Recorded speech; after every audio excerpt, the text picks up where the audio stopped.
we'd like. So we want to recenter socks. Go to nav mode and autopilot.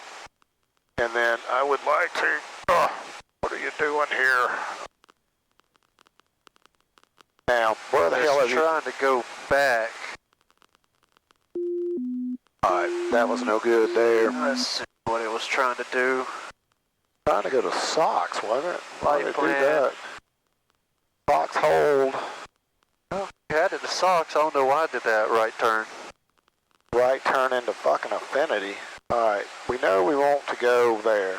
Now look, I want to activate that leg. Socks is 123. Turn the autopilot back on. What are you going to do? Don't fucking kill me, okay?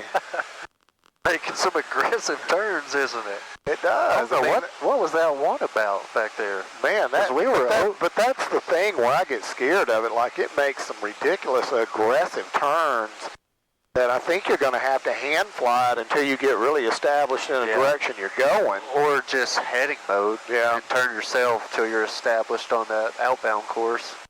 Because it's going to run through this course and not shade into it a bit. Prospect traffic 372 is about 4 miles to the east of the airport, headed back out and holding at Stocks.